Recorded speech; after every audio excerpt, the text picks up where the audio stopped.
लक्ष्मी नारायण भगवान की जय। रामचंद्र भगवान की जय। कृष्णचंद्र भगवान की जय। पवन सुत हनुमान की जय।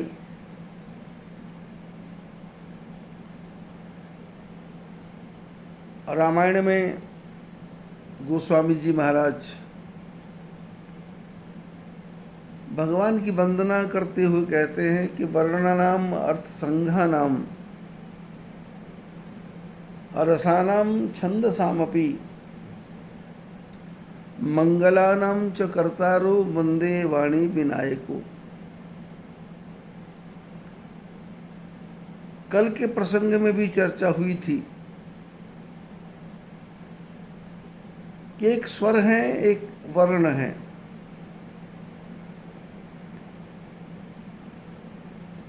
स्वर और वर्णों को मिलकर के शब्द बनता है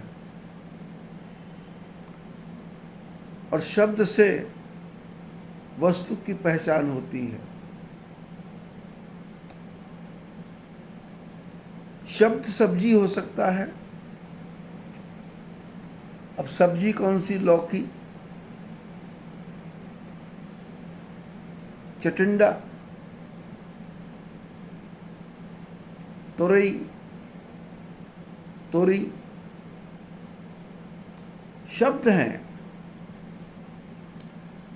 लेकिन जिनको शब्दों की पहचान है उसको तोरी बोलने से पता है कि दो प्रकार की तोरी, एक तोरई, एक तोरी, एक भिंडी तोरी। तो किसी को दुकान में भेजा कि ये सामान लेने जाओ, शब्द बताए। अब शब्द उसको समझ में नहीं आया तो उसको निशानी बता दी। ऐसी भगवान की जो वंदना है उस वंदना में भी शब्द हैं, वर्ण हैं, स्वर हैं, व्यंजन हैं। वर्णनाम अर्थसंघानाम रसानाम छंदसामपि। और बोलने में रस है और वो रस छंद बन गए। मंगलानाम च कर्तारो वंदे वाणी विनायको। बोले इससे क्या होगा? मंगल ही मंगल होगा। मंगल कौन करेंगे? बोले सरस्वती माता और गणेश भगवान।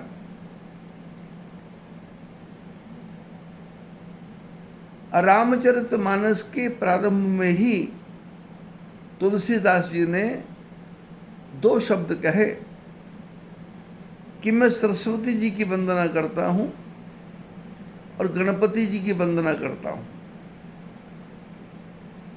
वैसे दुनिया में यदि हम कोई भी काम करें, शादी हो, विवाह हो, उत्सव हो,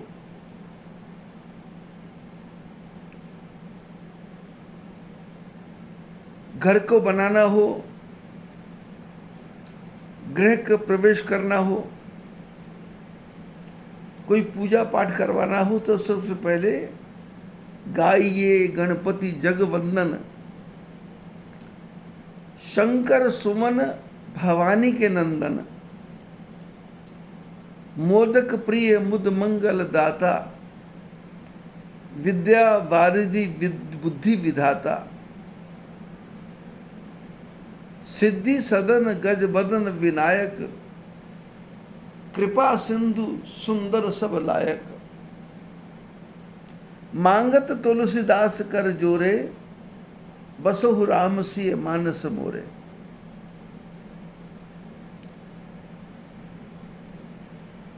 घरों में कीर्तन होता है तो सबसे पहले गणपति गणेश को, उमापति महेश को मेरा प्रणाम है, मेरा प्रणाम है।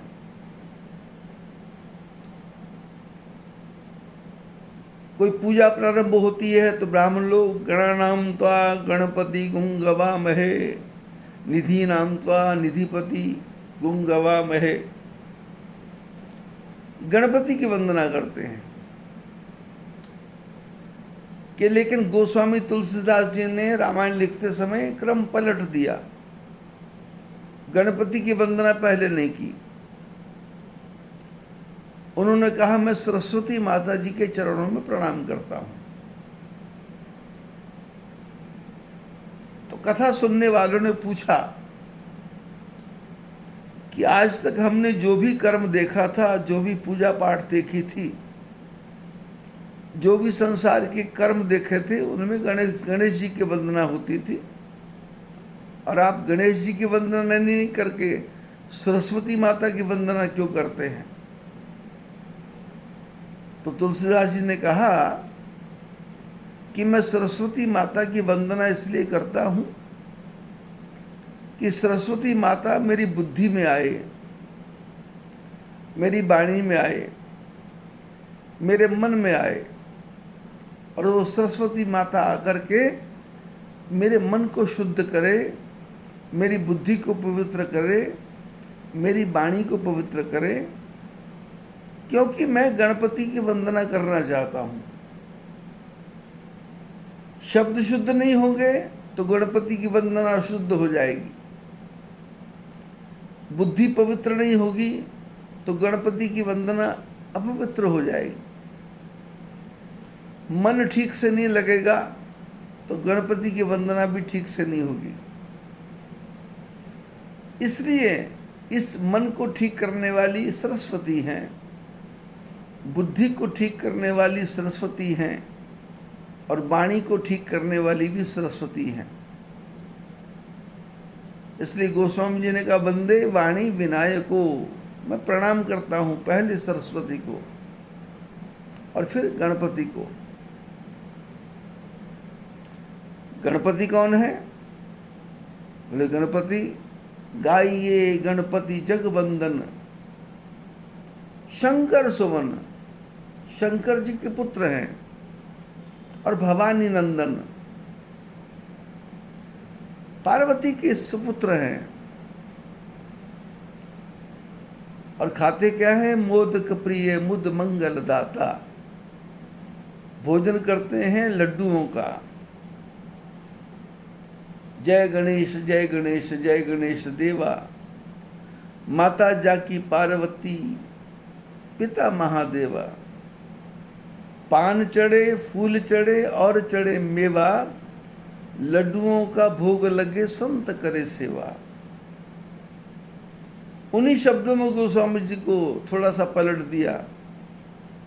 मोदक प्रिय मुद मंगल दाता, जिनको मोदक प्रिय हैं, लड्डू प्रिय हैं, और लड्डू खा करके देते क्या है?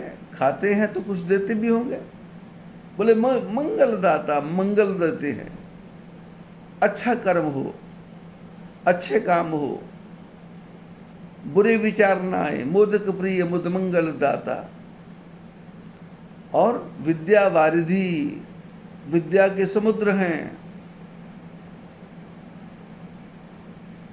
जिसने गणपति की स्तुति की उसके दिमाग की विद्या अपार हो जाएगी, समुद्र की तरह हो जाएगी। जो वो जिस बात पे विचार करेगा उसका माइंड प्रेजेंट माइंड हो जाएगा, सोचना नहीं पड़ेगा, क्रम चलता चला जाएगा, शब्द जुड़ते चले जाएंगे, क्योंकि समुद्र है। समुद्र का कोई किनारा नहीं है, समुद्र का कोई और छोर नहीं है। समुद्र की गहराई कितनी है ये किसी को पता नहीं है, समुद्र कितना गहरा है। ऐसे ही विद्या की भी गहराई का पता नहीं है।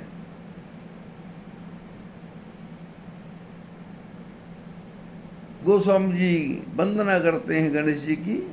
मोदक प्रिय मुद मंगल दाता, विद्या वारिधि बुद्धि विधाता, बुद्धि को देने वाले हैं। बोले गणपति शंकर भगवान के पुत्र हैं, पार्वती के पुत्र हैं, तो गणपति की कोई पत्नी भी होगी? बोले हाँ, सिद्धि सदन गज वदन विनायक। बोले घर में रिद्धि सिद्धि नाम की 2 पत्नियां हैं और गणपति हैं ये, और विनायक मने सर्वश्रेष्ठ हैं, सबसे आगे रहने वाले हैं। सिद्धि सदन गजवदन विनायक, कृपा सिंधु कृपा के समुद्र हैं, और सुंदर सब लायक, हर प्रकार से सुंदर है। कल मैंने सुंदरता की परिभाषा की थी कि सुंदर कौन? सभी सुंदर। अब सुंदरता की परिभाषा ये आती है अक्सर कि चेहरा थोड़ा सा चपटा सा हो और आंखें गोल गोल बड़ी बड़ी हों, बोहें काली काली और माथा उठा हुआ,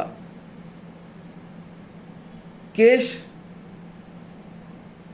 ठीक घुंघराले, गर्दन थोड़ा लंबी और ठोड़ी वो भी सुंदर, विराट छाती हो, लंबी लंबी भुजाएं हों और चाल मतवाली हो, तो उसको सुंदर कहते। सुंदरता की एक परिभाषा है। लेकिन मां का बच्चा पैदा हुआ, उसकी आंखें टेढ़ी हैं, ओंठ उसके ठीक से नहीं है, गर्दन उसकी थोड़ी टेढ़ी है, पर मां उसको असुंदर छोड़ के समझ के फेंक नहीं देती। उसके लिए जो ऐसा बच्चा भी सुंदर ही है। एक हाथ छोटा पैदा होते समय आ गया, एक हाथ थोड़ा बड़ा आ गया, किसी की 6-6 उंगलियां आ गई, किसी की 7-7 उंगली आ गई, किसी के माथे पे मस्सा आ गया,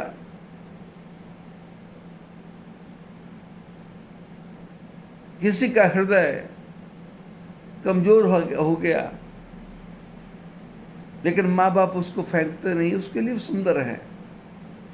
अब गणपति सुंदर कैसे हैं?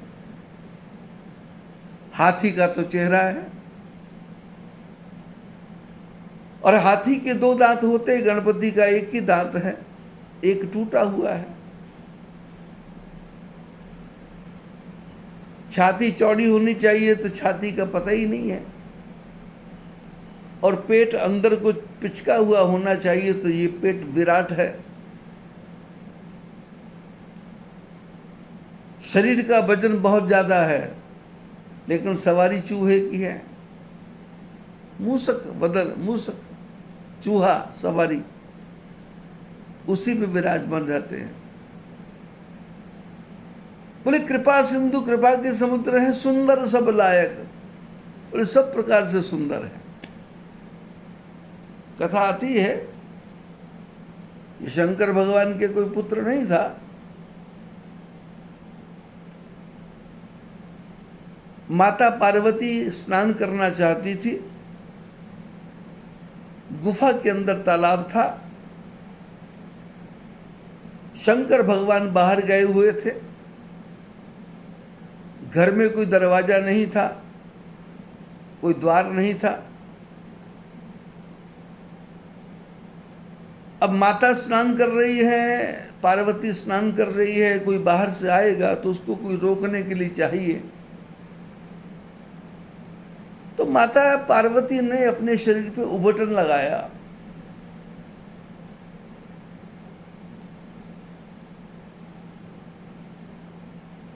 आटे को मल के, बेसन को डाल के, थोड़ा सा तेल डाल के ऐसा उबटन बनाया, उसको उबटन को पूरे शरीर पे लपेट दिया, पूरे शरीर पे लपेट दिया, और उसको रगड़ रगड़ के जो शरीर की मैल थी वो सारी मैल निकाली और मैल निकाल करके जमीन पर रख दी। अब जमीन पर रखी तो मैल इकट्ठी हो गई, उपटन की मैल इकट्ठी हो गई, तो उपटन का थोड़ा सा पिंड बन गया। तो पिंड बना तो पार्वती माता ने उसमें प्राण फूंक दिए तो बालक बन गया। अब बालक भी ऐसा जो पैदा होते ही बोल रहा है। पार्वती को माँ कह रहा है, माँ को बोल रहा, क्या आज्ञा क्या है माँ? बोले आज्ञा कुछ नहीं है, मैं स्नान कर रही हूँ दरवाजे से, गेट से, अंदर कोई नहीं आना चाहिए।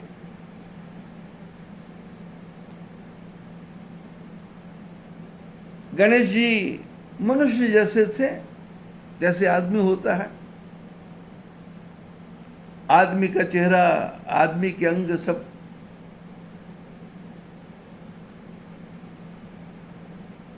नाम गणेश रखा। उस समय तो नाम कुछ नहीं रखा, उस समय तो बालक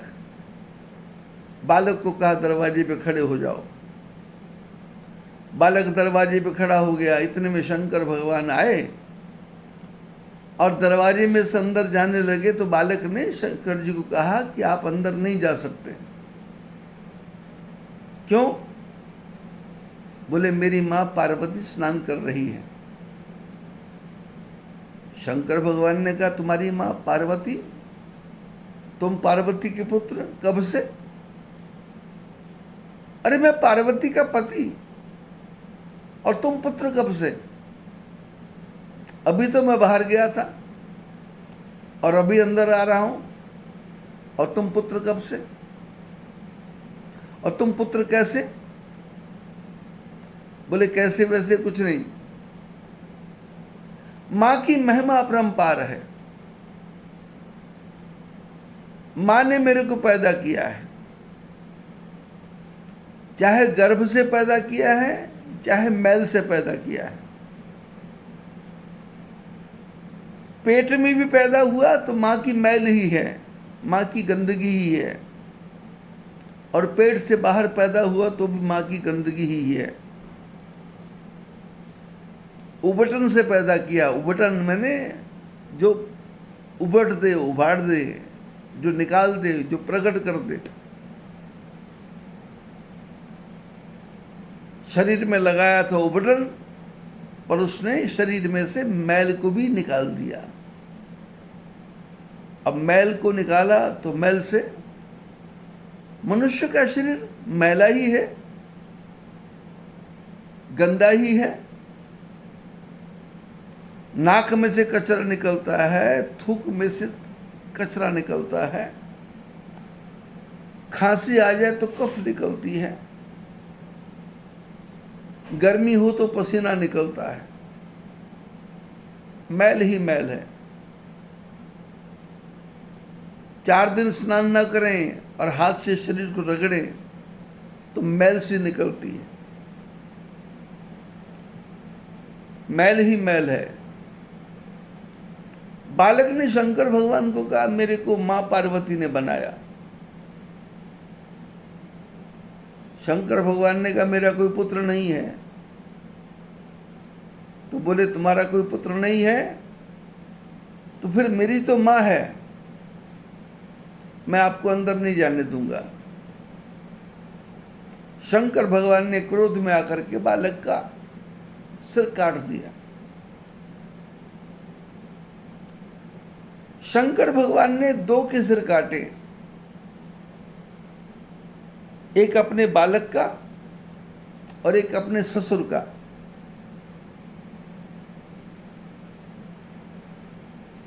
ससुर का सिर काटा तो उसके सिर पे अज का सिर लगाया। अज माने बकरा।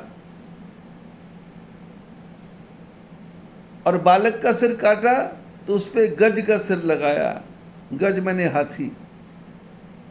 एक पर गज का सिर, एक पर अज का सिर। दक्ष प्रजापति के सिर पे बकरे का सिर लगाया। बकरे का सिर क्यों लगाया? बोले बकरा मैं करता है, और दक्ष प्रजापति भी मैं ही करता था।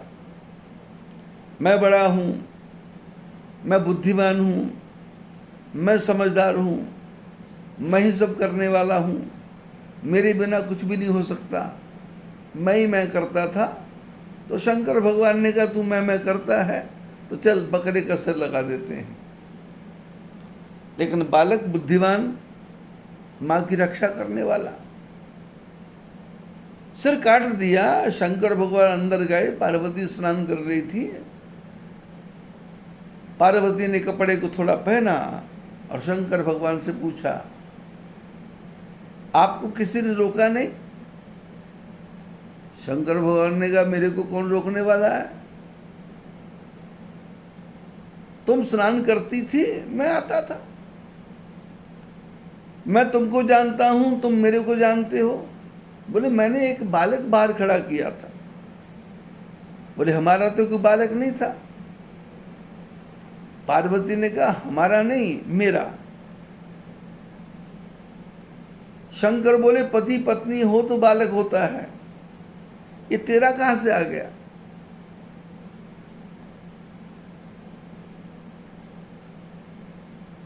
पार्वती ने कहा कि ब्रह्मा जी ने सृष्टि बनाई थी और सृष्टि बना करके अनेकों पुत्रों को पैदा किया था। उस समय मां की कहां आवश्यकता थी, पिता की कहां आवश्यकता थी? संकल्प की सृष्टि थी। रात को आदमी सपना लेता है, सपने में मकान भी बनता है, दुकान भी बनती है, घर भी बनता है, परिवार भी बनता है। सपने में कोई पति पत्नी नहीं होता। सपने में साथी भी होते हैं, सपने में सहारे भी होते हैं, सपने में दुश्मन भी होते हैं, सपने में अपने भी होते हैं, सपने में पराये भी होते हैं। अंदर माँ बाप कुछ नहीं है, स्वप्न की सृष्टि है। कुंभज ऋषि घड़े में से पैदा हुए। कौन माँ था, कौन पिता था?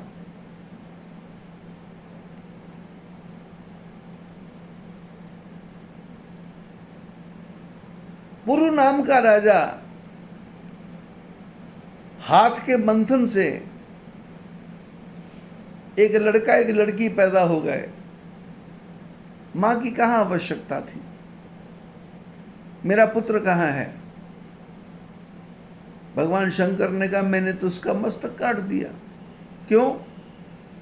बोले अंदर आने से मना कर रहा था। ऐसा कैसे कर दिया आपने? मां तो रोने लगी। शंकर भगवान विचार करने लगे अब क्या करना चाहिए। तो विचार आया कि संसार में जो मां अपने बेटे से मुंह मोड़ करके पड़ी हुई हो, उस मां के बच्चे के सिर को काट के ले आओ। क्योंकि संसार में एक मां ही है जो अपने बच्चे से कभी अपना मुख नहीं मोड़ती। बच्चा विकलांग हो, बच्चा मंदबुद्धि हो, बच्चा छोटा रह गया हो, बच्चे का कद ना बढ़ रहा हो, बच्चे का विकास ना हो रहा हो, अनेकों प्रकार के रोग लग जाते हैं, मसल्स बनना बंद हो जाते हैं, शरीर गलने लग जाता है अंदर अंदर।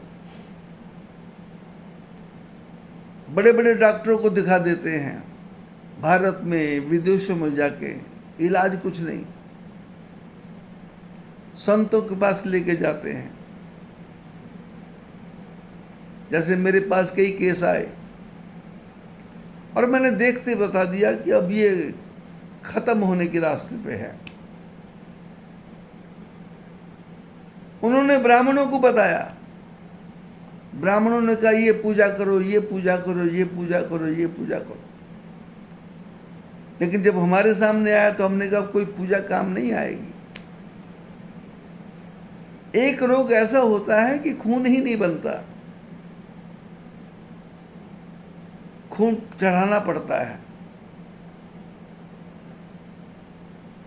माँ बाप को पता है हर महीने खून देना है, 1 बोतल, किसी को 2 महीने में, किसी को 6 महीने में। खून बन नहीं रहा। ब्राह्मणों से बात करेंगे, महामृत्युंजय का पाठ कर लो। राहु की दशा लग गई, अति रुद्र कर लो, लघु रुद्र कर लो, कुछ भी नहीं होने वाला।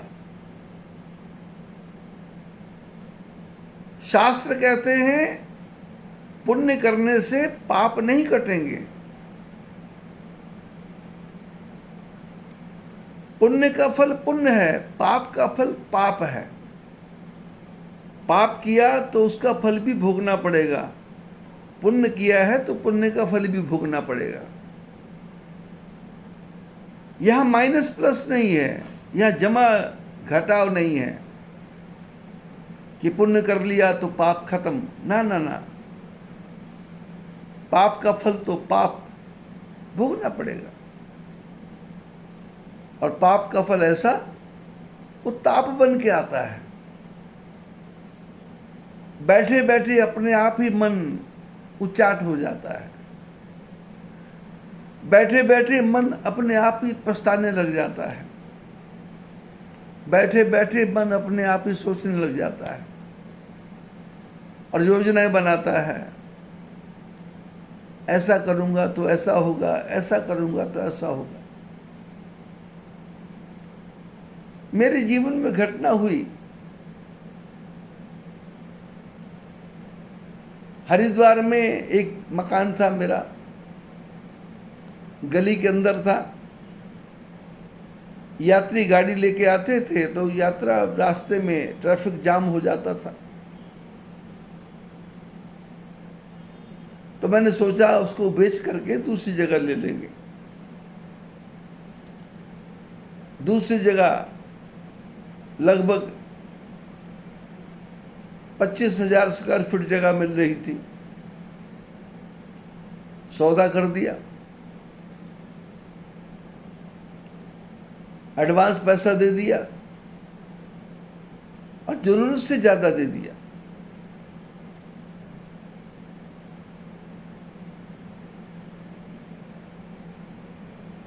जिससे लिया था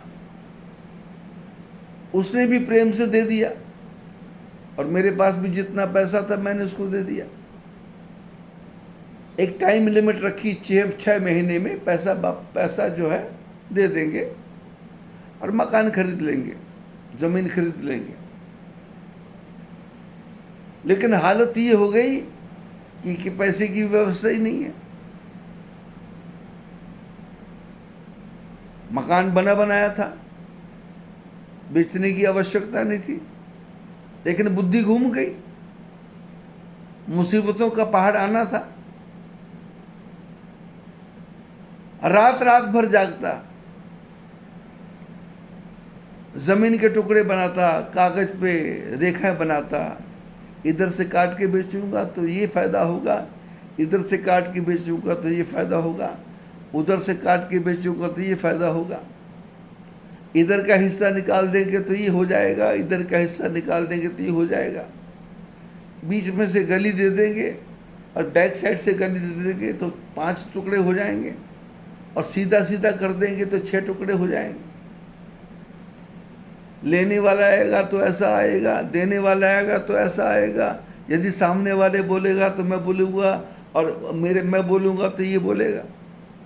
ना कोई बोलने वाला, ना कोई सुनने वाला, ना कोई समझने वाला। अवस्था छोटी थी, 30 साल की।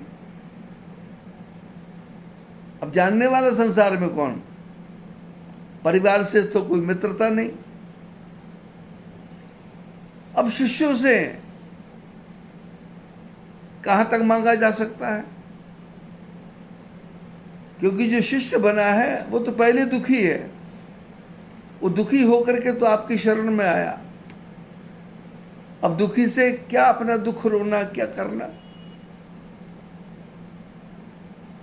अपने आप ही कागज फाड़ फाड़ के पलंग के पास में ढेर लगाते जाता, नए नए नक्शे बनते जाते। दिन बीतने जाने लगे और जो मालिक मकान था देने वाला, उसके मन में थोड़ा बेईमानी आ गई। उसने भी बोलना शुरू कर दिया कि आप लेना है तो ले लो, नहीं तो मैं किसी और को दे दूंगा। चारों तरफ से इस प्रकार से भवाटभी, दिमाग इस प्रकार से घूमने लगा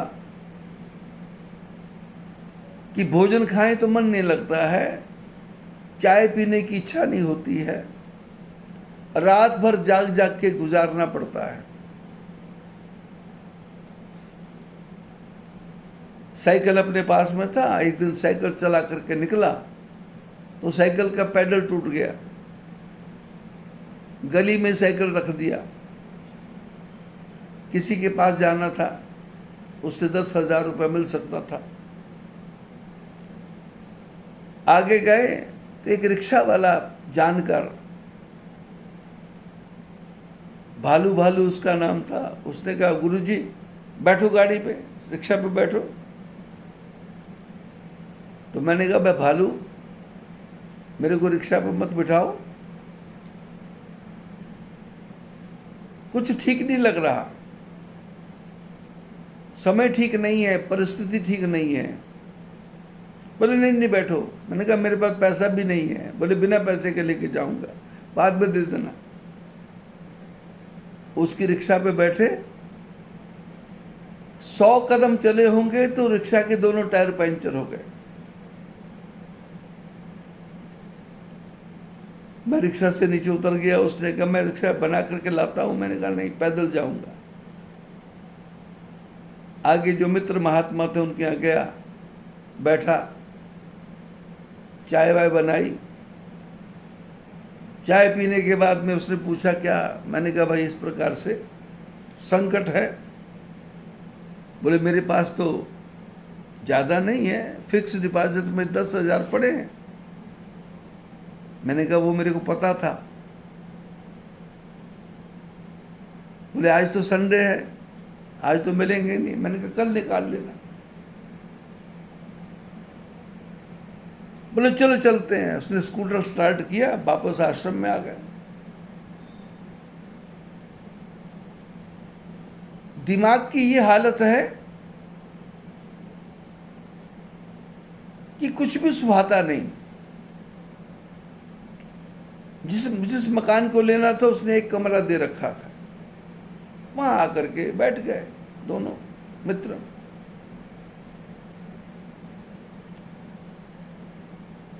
नौकर को मैंने बोला 2-3 कप चाय बना ले। वो चाय बनाने चला गया। इतने में एक स्कूटर वाला आया और उसने आश्रम के आगे, कमरे के आगे आके स्कूटर लगाया।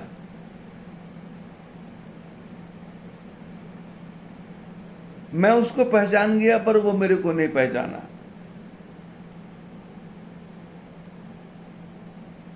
सात 8 साल पहले जो मेरे पुराने गुरुजी थे,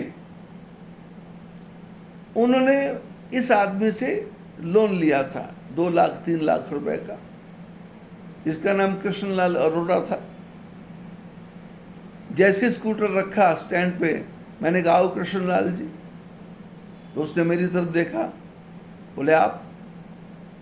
तो मैंने परिचय दिया। मैंने कहा वहाँ रहते थे, महात्मा जी थे, आपके पास पैसा लेने आए थे। मैं उस समय छोटा था। आओ बैठो। अंदर बैठे, कुर्सी लगा दी गई, हम भी बैठ गए। वो जो मेरे साथ महात्मा आए थे, जो मेरे को इंग्लिश पढ़ाया करते थे, वो मेरे पीछे लेटे हुए बिस्तर पे, अननोन बन करके। और मैंने पूछ लिया कृष्णलाल जी कैसे आए? बोले मैंने सुना है कि आप यहाँ इस जमीन को बेचना चाहते हो टुकड़ा करके, तो मैं उसका सौदा करने आया हूं। मैंने तो एकदम बात को पलट दिया। मैंने कहा मैं तो कोई भी जमीन नहीं बेचने वाला। बोले मैंने सुना है बाजार में आपको पैसे की जरूरत है। मैंने कहा मेरे को पैसे की भी कोई जरूरत नहीं। आप आए हो, मैंने नौकर को बोला 4 कप चाय बना लो। चाय पीते पीते ही तो उसने कहा मैं तो आज घर से सोच के आया था कि आपकी ज़मीन लेनी ही लेनी है। तो मैंने कहा नहीं, मैंने देना नहीं है, पर अब आप आ ही गए हो तो ये ज़मीन नहीं, एक ज़मीन का टुकड़ा मेरा पेट्रोल पंप के सामने है, मैं वो आपको दे सकता हूँ यदि आप ज़रूर ही लेना चाहते हो तो। सड़क के किनारे है, पेट्रोल पंप के सामने है। बोले रेट क्या है? जिस जमीन पे हम बैठे थे उसका रेट मैंने घटाते घटाते 30 रुपए कर दिया था। 90 रुपए में मैंने ली थी, लेकिन टुकड़ा बेचने के लिए 30 रुपए तक डाउन पे आ गया। लेकिन जैसे कृष्णलाल जी ने कहा पेट्रोल पंप की ज़मीन के बारे में, बोले वो कहाँ है? मैंने कहा वहाँ। बोले हाँ, मेरे ध्यान में है, पेट्रोल पंप भी मेरे को पता है। क्या रेट लगाओगे? मैंने कहा मैं आपको जानता हूँ, आप मेरे को नहीं जानते, लेकिन फिर भी अब मैंने परिचय दिया तो परिचय से पता लग गया। बोले 3 रेट है। मैंने कहा 3 रेट। 6 महीने में यदि आप रजिस्ट्री कराते हो तो 100 रुपया रेट है। 3 महीने में रजिस्ट्री कराते हो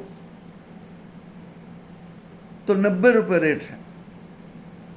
यदि 7 दिन में आप रजिस्ट्री करा लेते हो तो 80 रुपये रेट है। लेकिन 7 वाले दिन भी रजिस्ट्री में मेरा शर्त है कि आधा पैसा आज ही देना होगा और 4 घंटे के अंदर देना होगा, और बाकी की कंडीशन मैंने अलग रख दी। और मैंने कहा ये वो जो ज़मीन है वो मैं आप ही को बेचूंगा और किसी को बेचूंगा नहीं, और वैसे मेरी बेचने की इच्छा भी नहीं थी, पर अब आप आ ही गए हो तो मैं आपको निराश नहीं करूंगा। आप विचार कर लो, बाहर चले जाओ, देख लो। बोले नहीं, मैं 3 दिन में रजिस्ट्री करूंगा, और अभी आधे घंटे में पैसा लेके आया।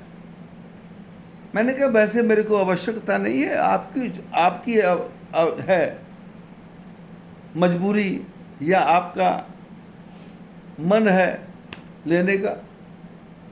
वो जो मेरे पीछे महात्मा लेटा हुआ था, मेरे पीठ के पीछे ऐसे ऐसे मेरे को इशारा कर रहा था कि जैसे कि हाँ कर दे या मन दे दे कर दे, पर मैं चुपचाप उसके बात को, उसके इशारों को समझता रहा, पर मैं अपनी बात से टस से मस नहीं हुआ।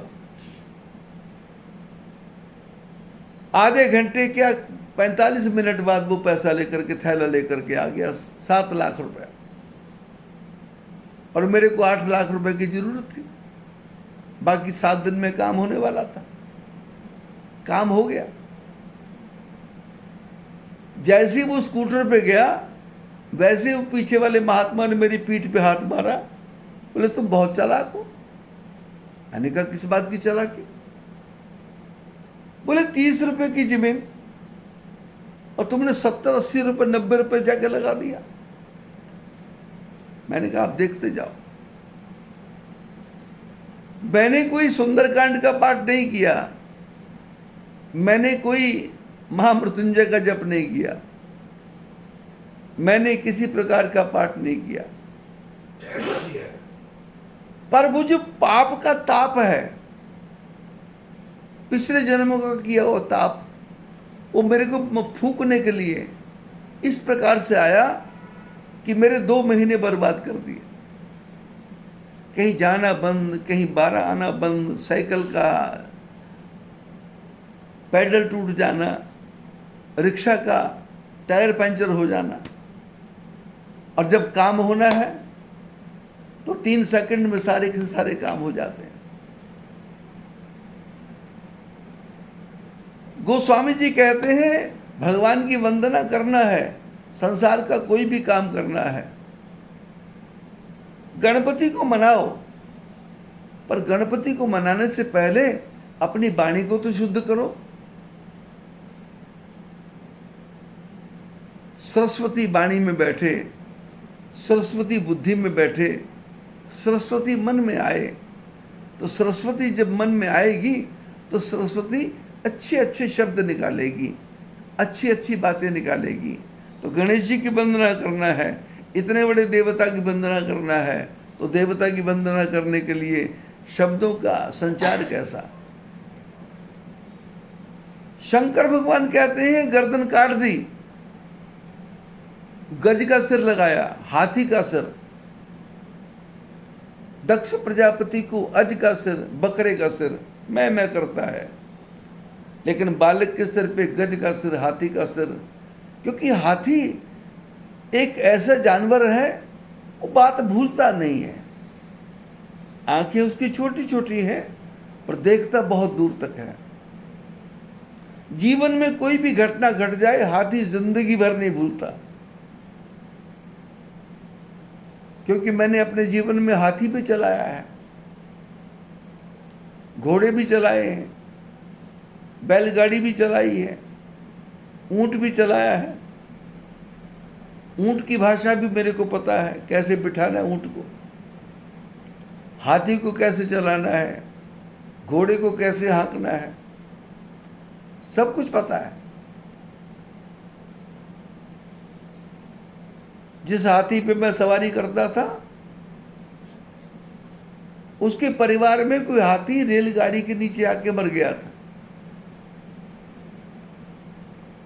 जब मैं घास काटने के लिए हाथी के लिए जाता था, पीपल के पत्तों को या केले के पेड़ों को, तो कहीं से रेलगाड़ी की आवाज आती थी, तो हाथी उसकी तरफ भागता था, रेलगाड़ी की तरफ, कि रेलगाड़ी को पलट दूंगा।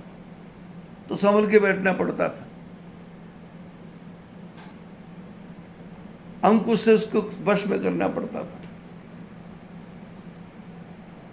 शंकर भगवान के पार्वती के दरवाजे पे गणेश जी नहीं, बालक है, सिर कट गया, गज का सिर लगाया।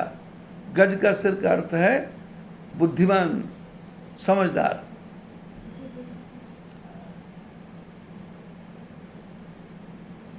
वेद व्यास जी महाराज जब घूमते घूमते बद्रीनारायण पहुंचे, तो उस समय उनके मन में आया कि मैं ग्रंथों का निर्माण करूं। अब ग्रंथ है, बोलने वाला बोल रहा है। जैसे अभी हम बोल रहे हैं, ये सामने यंत्र पड़ा है, यंत्र उस बात को पकड़ रहा है। उस समय ये यंत्र नहीं था। अब बोलने वाला तो बोलता जा रहा है, पर उसको रिकॉर्डिंग कैसे करना है। पहले शॉर्ट हैंड होता था, ऐसी भाषा कि जिससे पूरा शब्द लिखा जाए, थोड़ी भाषा में इशारे में लिख देता था कि मैंने ये कहा, तो मैंने ये कहा कि बीच में मैंने का शब्द जोड़ दिया, और मैंने ये कहा, तो वो अपने आप आ जाता था। तो बताने वाला शॉर्ट हैंड में बता देता था कि आपने ये शब्द बोले। फिर टेलीप्रिंटर आ गया, फिर तार आ गया, फिर उसके बाद में रिकॉर्डिंग आ गई, फिर उसके बाद में सीडी आ गया, वीसीआर आ गया, और अब ये मोबाइल आ गया। लेकिन वेदव्यास जी जब ग्रंथों का निर्माण करने लगे, तो क्या बनाना है? बोले 18 पुराण। 18 पुराण का अर्थ क्या है? बोले शंकर भगवान के नाम का पुराण अलग,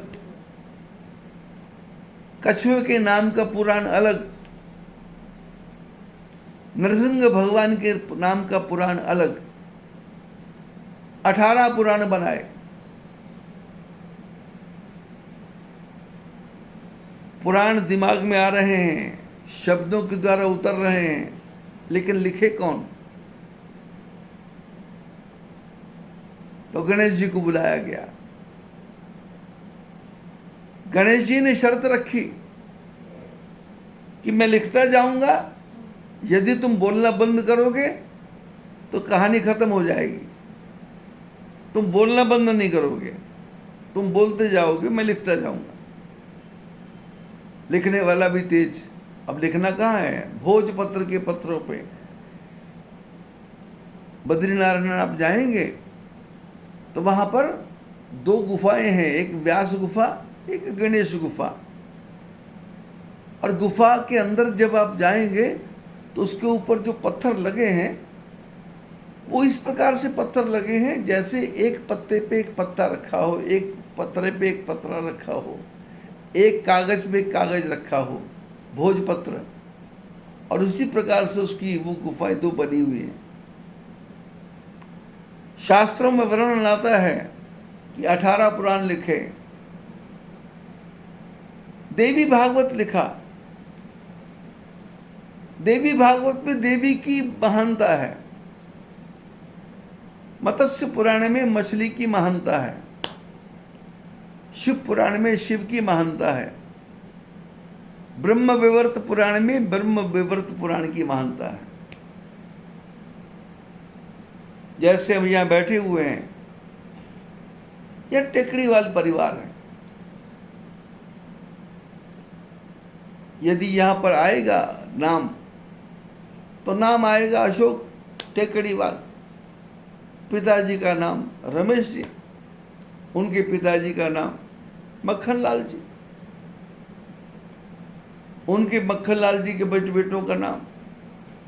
लेकिन पड़ोस का मकान है, वहां का नाम बदल गया। वहां के बेटे का नाम कुछ अलग, उसके पिता का नाम कुछ अलग, उसके दादा का नाम कुछ, उसके परदादा का नाम कुछ अलग। अब चौथे मकान में चले गए तो उनके दादा परदादा का नाम अलग। ऐसे ही पुराण है। पुराणों में शंकर भगवान की कथा में शंकर भगवान को ही सबसे बड़ा कहा गया। उन्हीं की पूजा करेंगे तो काम बनेगा, उन्हीं की पूजा करेंगे तो काम होगा, उन्हीं की पूजा करेंगे तो सब ठीक होगा। तुलसी का पौधा लगाएंगे, सनई का पौधा लगाएंगे। जैसे आजकल प्रदीप मिश्रा जी लोगों को अलग अलग तरीका सिखा रहे हैं और उससे धर्म का प्रचार प्रसार ही हो रहा है। आदमी दुखी है, वो कहता मेरे को कहीं से सहारा मिल जाए, पौधा लगा लेंगे। लगा लिया पौधा। तुलसी के पेड़ लगा लेंगे, लगा लिया तुलसी के पेड़। विष्णु पुराण खोलेंगे तो उसमें शंकर जी की महत्ता नहीं है, विष्णु भगवान की महत्ता है, क्योंकि घर बदल गया। देवी भागवत में देवी की महत्ता है और बड़ा कोई भी नहीं है। सारे एक बराबर हैं, सब कंपैरिजन बराबर है। देवी में अपनी शक्ति है। वो रुंड मुंड गले में पहनती है, वो शुंभ निशुंभ को मारती है, वो राक्षसों को मारती है, देवताओं को तारती है। शंकर भगवान भी वही काम करते हैं, ब्रह्मा जी भी वही काम करते हैं, विष्णु भगवान भी वही काम करते हैं, लेकिन पुराण अलग अलग है। बोलने वाले व्यास भगवान और लिखने वाले गणेश जी। अब गणेश जी क्यों? बुद्धि के दाता हैं, दिमाग ही तेज है, एक ही पॉइंट को पकड़ लेते हैं, एक ही शब्द को पकड़ लेते हैं और उसी शब्द का अर्थ। और फिर बोलने वाले वेदव्यास बोलते जाते हैं। गणेश जी को लिखने में थोड़ी असुविधा होती है, शब्द गलत होता है, उस कागज को निकाल के एक तरफ रख देते हैं, दूसरा कागज ले लेते हैं। हाँ, क्या बोला था? बोले ये बोला था।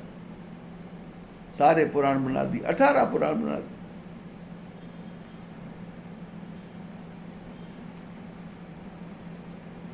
गोस्वामी तुलसीदास जी कहते हैं कि कोई भी कार्य करना हो तो पहले तो बुद्धि को ठीक करो, अपनी बुद्धि को ठीक करो, सरस्वती को ठीक करो। बुद्धि की देवी सरस्वती है, वाणी की देवी सरस्वती है। वाणी शुद्ध होगी तो मीठे मीठे शब्द निकलेंगे, और यदि वाणी थोड़ा खराब हो गई तो द्रौपदी जैसा कांड हो जाएगा। दुर्योधन को देख करके बोल पड़ी, अंधों के बेटे अंधे। बोलने की आवश्यकता नहीं थी, कहने की आवश्यकता नहीं थी, पर स्वभाव बात बिगड़नी थी। अंधों का बेटा अंधा बोल दिया और जिसको लगा उसके चोट लग गई हृदय में, और महाभारत हो गया। यदि बुद्धि शुद्ध होती, मन शुद्ध होता, वाणी शुद्ध होती, तो ये शब्द नहीं निकलते थे। वहीं सीता जी अशोक वाटिका में बैठी है, रावण आता है। रावण कहता है कि आप मेरे बस में हो जाओ। त्रिणधरि ओट कहत बेदेही, अधम निलज्ज लाज नहीं तो हुई। सठ सूने हरियाणे मोही। अरे तू मेरे को सूने में हर के ले गया। बोलने से पहले सीता ने तिनके को तोड़ा और तिनके को तोड़ करके सामने रखा। तिनके का सहारा लिया। घूंघट का सहारा काम नहीं कर रहा, लेकिन तिनके का सहारा। तृणधरी ओठ, तिनके की ओठ बना ली। ओठ मैंने होता है शर्म, ओठ मैंने होता है हया, ओठ मैंने होता है किसी से पर्दा करना। जरूरी नहीं है घूंघट का पर्दा, आंखों के इशारे भी पता कर देते हैं कि इसके अंदर शर्म है, इसके अंदर हया है, ये आंख झुका के बात कर रहा है या आंख उठा के बात कर रहा है। आंखें इशारा बता देती हैं। सीता जी ने रावण से कोई कड़वे शब्द नहीं कहे, बस सीधे सीधे कहा कि तू मेरे को अकेले में हर के ले आया है, राम जी को आने दो, या तो तेरी कृपाण मेरा गर्दन काटेगी या भगवान राम की भुजाएं मेरे गर्दन में आएंगी। रावण सुनकर के क्रोधित होता है, लेकिन उसको अपना पता है कि मैंने गलत काम किया है। रावण वापस चला जाता। सीता जी बुद्धिमानी से काम करती है, समय मिल जाता है। मास दिवस महु कहा न माना, तो मैं मारव काढ़ कृपाना। यदि 1 महीने में कहना नहीं माना तो मैं तुमको मार दूंगा।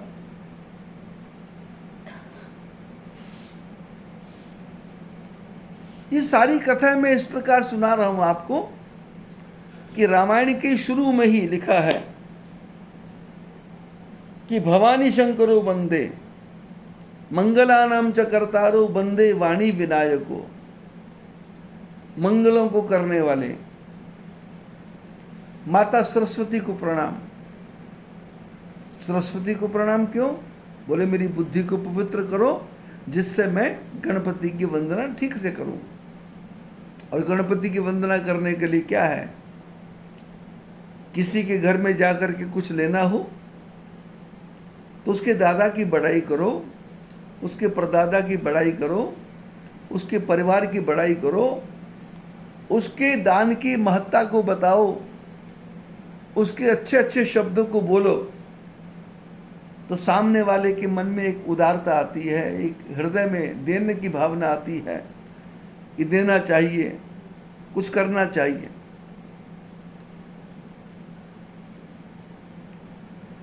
मैंने अपने जीवन में आज तक जो भी कार्य किया है, मैंने किसी कार्य में भी गणपति की वंदना नहीं की। लोग कहते हैं कि निर्विघ्नम कुरु मे देव सर्व कार्येषु सर्वदा। ऐ गणेश भगवान, मैं अपने बेटे का विवाह कर रहा हूं और मेरे विवाह में कोई विघ्न नहीं आना चाहिए। निर्विघ्नम कुरु मे देव, ऐ देवता मेरा कार्य निर्विघ्न होना चाहिए। सर्व कार्येषु, और सारे कार्य, और सर्वदा हमेशा मैं जो भी कार्य करूं, मकान बनाऊं, दुकान बनाऊं, धंधा करूं, बेटे की शादी करूं, लेकिन मैंने आज तक कोई भी काम किया वो मुहूर्त के अनुसार नहीं किया, क्योंकि मेरे को पता है कि मुहूर्त बनाने वाले परमात्मा, बार बनाने वाले परमात्मा, दिवस बनाने वाले परमात्मा, ग्रहों को बनाने वाले परमात्मा और सारी सृष्टि को निर्माण करने वाले परमात्मा। इसलिए मैं परमात्मा की शरण में सीधा क्यों ना जाऊं, मैं बीच के रास्ते क्यों ढूंढूं।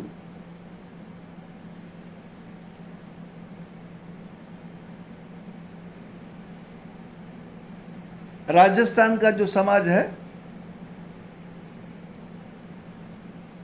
तीज त्योहार आते हैं, कुछ दिन तीज त्योहार नहीं आते, और जब तीज त्योहार आते हैं तो घर घर में बूढ़ी माताएं एकादशी की कथा सुनाती हैं, अहोई माता की कथा सुनाती हैं, फिर गले में वो धागा से बांध करके फिर उसकी कथा सुनाती हैं, फिर उसके बाद में शीतला माता की कथा सुनाती हैं। बूढ़ी माता बैठ जाती है, उसकी बहुएं आके बैठ जाती हैं, और सब, और माता जी अपने ढंग से, एक माता जो है वो शीतला माता को एक तरफ रख देती है, और दूसरी जो आई दिल्ली से वो शीतला माता को तीसरी तरफ रख देती है। एक माता आई हरियाणा से तो वो उसको चौथी जगह रख देती है। एक आई गुड़गांव से तो बीच में शीतला माता को रख देती है। और बहुओं को कुछ लेना देना नहीं है, बहुओं को तो लाल लाल कपड़े पहन के आना है और आकर के सास के चरणों में प्रणाम करना है। और सास भी देखती जाती है, एक ने प्रणाम किया, दूसरे ने प्रणाम किया, पहली ने तो पूरा झुक के प्रणाम किया, दूसरे ने खड़ी खड़ी प्रणाम किया, तीसरी ने सलूट मार दिया। और सास अंदर अंदर भुन भुना रही है कि ये झुकी क्यों नहीं, ये बैठी क्यों नहीं, इसने लोटा इधर क्यों नहीं रखा, इसने थाली इधर क्यों नहीं रखी, ये हो जाएगा, ये वो हो जाएगा। और बहुएं आपस में भुन भुन कर रही हैं कि हम सास ने ऐसा बोला, तो सास ने ऐसा बोला, और कथा पूरी हो जाती। और पूरे तीज भर कथाएं ही कथाएं, फिर एकादशी की कथा, 26 कथाएं, अलग अलग कथा, जबकि किसी का भी सारक्षक संक्षेप नहीं है। आज से 400-500 साल पहले ये कथाएं नहीं थी, लेकिन समय के साथ साथ रूप बदला, कथाएं आ गई, विचार आ गए। आदमी दुखी होता गया और दुख दूर कैसे हो उसके लिए वो चेष्टा करने लगा। उसने कहा मैं वैभव लक्ष्मी का पाठ करूंगा, मैं वैभव लक्ष्मी को मनाऊंगा, क्या क्या करना चाहिए, ये सामान चाहिए, ये सामान चाहिए, ये सामान चाहिए, जबकि वैभव लक्ष्मी नाम की चीज कोई है ही नहीं। किसी ने कहा संतोषी माता, कोई भी नहीं जानता था। आज से 50 साल पहले संतोषी माता की पिक्चर आई थी और उसने संतोषी माता का मंदिर बनाया था एक जगह। अब तो घर घर संतोषी माता है। साईं बाबा की मूर्ति आज से 60 साल पहले किसी को पता ही नहीं था, लेकिन अब तो घर घर साईं बाबा की मूर्ति। अब थोड़े दिनों के बाद में प्रदीप मिश्रा जी की मूर्ति भी आने लग जाएगी, उनकी भी घर घर में मूर्ति लगेगी। और यदि हम मान लो बोलेंगे कि प्रदीप मिश्रा जी की बात कोई सच्ची नहीं होती, तो 100 में से 90 आदमी तो मेरे विरोध में खड़े हो जाएंगे कि बाबा जी तुम ही झूठ बोल रहे हो, प्रदीप मिश्रा सच बोल रहे हैं। प्रदीप मिश्रा बेचारे 15 साल से हैं, मैं 60 साल से हूं, मेरे पास अनुभव ज्यादा है। पर नहीं, बागेश्वर धाम वाले जो कर रहे हैं वो भी ठीक कर रहे हैं, लोगों को भगवान के रास्ते पर लगा रहे हैं। चाहे वो कागज लिख के रखें, चाहे वो प्रैक्टिकल करें, चाहे वो थ्योरिकल करें, चाहे वो घोषणा करके करें, प्रदीप जी भी कर रहे हैं। दक्षिण में जग्गी महाराज हुए, दुनिया को ज्ञान बांट रहे थे कि सारी बीमारियों की दवाई एक ही है, और पिछले 15-20 दिन से हॉस्पिटल में भर्ती हैं, दिमाग की नस फट गई है। शिवरात्रि को डांस करके दिखा रहे थे, जैसे शंकर भगवान उन्हीं के अंदर आ रहे हैं, वैसे ही वो रविशंकर महाराज वो भी डांस करके दिखा रहे हैं, जैसे सारे देवता उन्हीं के अंदर आ रहे हैं। क्यों? जितने भी पढ़े लिखे लोग हैं वो रविशंकर महाराज के पीछे हैं, जितने भी इंटेलेक्चुअल लोग हैं वो जग्गी महाराज के पीछे हैं, और जितने भी मूर्ख हैं वो आसाराम बापू के पीछे पड़ गए। जिसने जैसे देखा, कुछ लोग मुरारी बापू के पीछे पड़ गए, और जो तपस्वी थे, जो ज्ञानी थे, वो डोंगरी जी महाराज के पीछे पड़ गए। डोंगरी जी महाराज जिंदगी भर ज्ञान बांटते रहे, पैसा इकट्ठा नहीं किया, मान सम्मान कुछ नहीं, आके आके भागवत कथा करना है, लोगों को सुनाना है, ज़्यादा ढोंग पखंड करना नहीं, ऐसा कर लो, वैसा कर लो, वैसा कर लो, वैसा कर लो। कुछ करने से कुछ भी नहीं होगा। जो आपके जीवन में दुख लिखा है वो आपके पूर्व जन्म के संस्कारों से है, वो आपको दुख भोगना ही पड़ेगा। इसलिए निर्विघ्नम कुरु मे देव। अब छोटे से इशारे से समझो, बेटा बेटी की शादी करनी हो तो हम सावा निकालते हैं, जिसको मुहूर्त कहते हैं। पंडित जी पत्री देखते हैं और उसमें सावा निकालते हैं, और उसमें पत्री में लिखा रहता है कि साल में कितने सावे हैं। मुहूर्त का अर्थ क्या है कि इस मुहूर्त में विवाह करोगे तो आपके बेटा बेटी का तालाक नहीं होगा, जीवन आराम से चलेगा।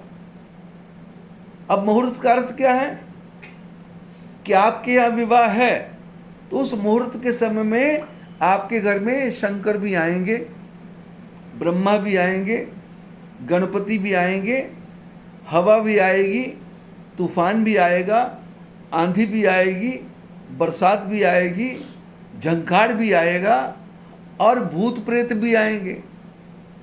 इसको बोलते हैं मुहूर्त। विवाह हुआ, हमने गणेश जी से वंदना की कि निर्विघ्नम कुरु मे देव, मतलब मैंने मिठाइयाँ बनाई है, बरसात नहीं आनी चाहिए, ये तो मिठाइयाँ खराब हो जाएंगी। गणेश जी कहते तेरी मिठाई बचाऊं कि लोगों की खेती बचाऊं? तेरे एक के लिए मैं बरसात बंद कर दूं? नहीं नहीं नहीं। अब मुहूर्त निकला है तो बरसात की बूंदें आनी ही चाहिए, पवन देवता भी आना ही चाहिए, गणेश भगवान भी आने ही चाहिए, और साथ में भूत प्रेत भी आने चाहिए। जब किसी मकान का नांगल करते हैं तो पूजा करते करते उस पर क्षेत्रपाल होता है। क्षेत्रपाल का अर्थ है जो उस पूरे क्षेत्र की रक्षा करता है। तो जो पुजारी है सारी पूजा करने के बाद में एक बड़ा सा रोट बनवाता है, रोट बना करके उस पर दीपक लगाता है, और दीपक लगा करके घर के मालिक को बोलता है इस दीपक को रोट के साथ उठा करके लेकर के जाओ, घर के पीछे मुड़ के देखना नहीं, और सीधा अपने मकान के चौराहे पर जा करके चौराहे के बीच में रख करके वापस आ जाना है, पीछे मुड़ के देखना नहीं है। क्षेत्रपाल को बोलना है कि मेरे इस क्षेत्र की रक्षा करो। उस क्षेत्रपाल के साथ में जितने भी भूत प्रेत पिशाच शाकनी डाकनी ये जितने भी अड़चन देने वाले देवता हैं वो सारे उधर चले जाते हैं, क्षेत्रपाल की रक्षा होगी। घर का मुहूर्त हो गया, फिर घर के लोगों को प्रवेश करते हैं। पहले कन्या का प्रवेश होगा, पहले धान्य का प्रवेश होगा, कहीं पर पुरुष का प्रवेश होता है, कहीं पर स्त्री का दाहिना हाथ या बायां पैर अंदर करते हैं। अलग अलग भाषाएं हैं, कोई एक शब्द लिखा नहीं किसी किताब में कि गृह प्रवेश का यही तरीका है। दक्षिण में अलग है, पूर्व में अलग है, पश्चिम में अलग है, राजस्थान में जाए तो अलग है, पंजाब में जाए तो अलग है। ऐसे विवाह की पद्धति है। कई गणेश को मनाते ही नहीं है, सरदार लोग गणेश को मनाते ही नहीं है, मुसलमान गणेश को जानते ही नहीं है, ईसाई गणेश को जानते ही नहीं है। लेकिन रामायण में गोस्वामी जी ने भी बदल दिया। उन्होंने कहा गणेश, बोले बाद में, पहले बोले सरस्वती, सरस्वती की वंदना। और सरस्वती की वंदना कैसे? बोले मैं गणेश की वंदना करना चाहता हूं। जय गणेश जय गणेश, जय गणेश देवा, माता जाकी पार्वती पिता महादेवा। एक दंत दयावंत, चार भुजाधारी, मस्तक पर सिंदूर सोहे, मूसे की सवारी। गणेश जी की वंदना क्यों? निर्विघ्न कर दो। बोले ना, निर्विघ्न नहीं, प्रभु आपको जैसा अच्छा लगता हो वैसा करो। मैंने बद्रीनाथ में आश्रम बनाया, लोगों ने कहा मुहूर्त, मैंने कहा आज क्या है? बोले श्राद्ध, मैंने कहा आज ही चालू कर दो। वो श्राद्धों में बना हुआ मकान, लोग बोलते श्राद्धों में कुछ करना नहीं चाहिए, मैंने श्राद्धों में मकान बनाया, 400 कमरे बने हुए हैं, हजारों लोग आके रह रहे। आज तो कोई दुर्घटना वहां नहीं हुई। बड़े बड़े भूकंप आए पर कोई नहीं हुआ। पर मैंने कभी भी भगवान से प्रार्थना नहीं की। अभी भी भूकंप आता है, मैंने कल भी बताया था, 100 फुट ऊपर रहता हूं, हल्का सा भूकंप आए मैं भागता नहीं, बिस्तर पे पड़ा रहता हूं, और बिस्तर पे पड़े ही नीचे फोन कर देता हूं कि भूकंप आया, बाहर निकल जाओ, अंदर रह जाओ। तो सबको पता है कि मकान मजबूत है। यदि हमारा हृदय मजबूत है, यदि हमारा मन मजबूत है, तो भूत प्रेत हमारा कुछ भी नहीं बिगाड़ सकते। बीमारियां कमजोर शरीर को लगती हैं। जिसकी ह्यूमैनिटी ठीक है उसको बीमारियां नहीं लगती। जिसकी ह्यूमैनिटी खराब है उसको तो हवा का झोंका भी खांसी दे जाएगा, उसको तो बाहर की लू भी सिर पे दर्द कर देगी। मैं भी निकल रहा हूं, इसी लू में जाता हूं, क्योंकि रोटी खाना है मेरे को, एक घर में खाना नहीं।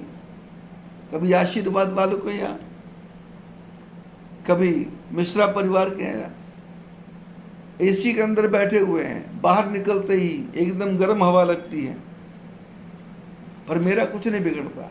क्यों? ह्यूमैनिटी ठीक है। शरीर कमजोर होगा तो खराब हो जाएगा। गणपति सहायता तब करेंगे जब आप स्वयं मजबूत हैं। आपकी गाड़ी कहीं फंस गई,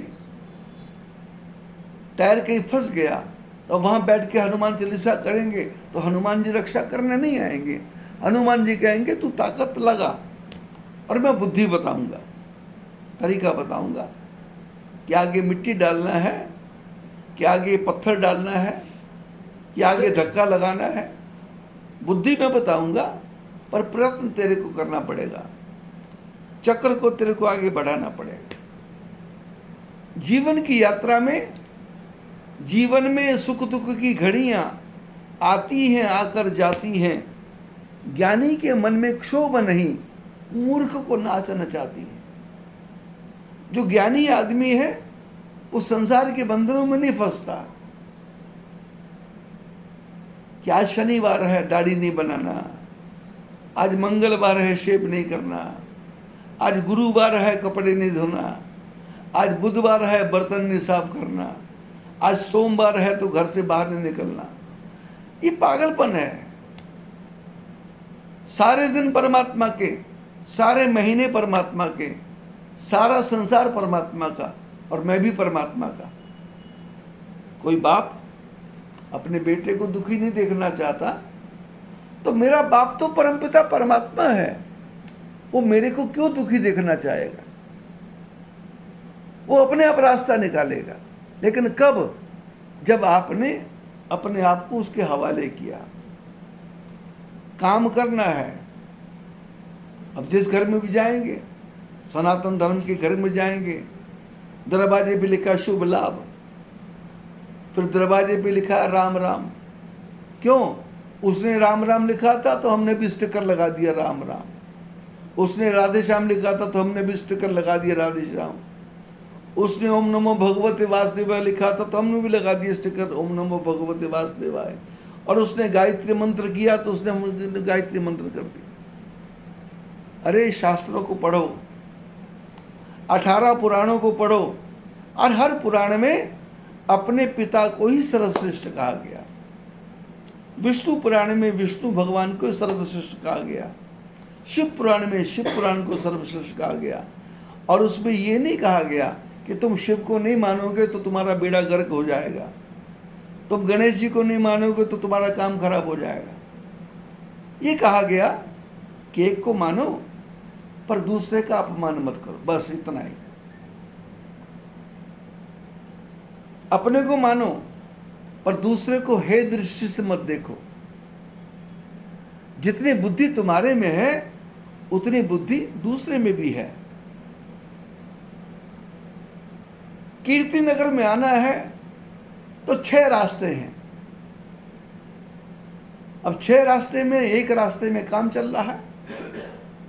अब आदमी भुनभुनाने लगेगा कि रास्ता बंद कर दिया। अरे भाई, गली से घूम करके दूसरे तरफ चले जाओ। वहां गए तो फिर खड्डा है, बोले थोड़ा पीछे लो गाड़ी और इधर घुमा लो। भुनभुनाने की क्या जरूरत है? उनको काम बढ़ गया, वहां खड्डा हो गया। 6 रास्ते। लेकिन ये बीच में सामान क्यों फेंक दिया, ये बीच में सरिया क्यों फेंक दिया, ये बीच में रेत क्यों फेंक दिया? अरे उसका मकान बन रहा है, तुम्हारा बनेगा तो तुम भी फेंकोगे। लेकिन इसने क्यों फेंका?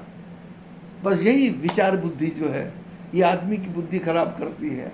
और इस बुद्धि को ठीक करने के लिए सबसे पहले सरस्वती माता की जरूरत है। बोलिए लक्ष्मी नारायण भगवान की जय।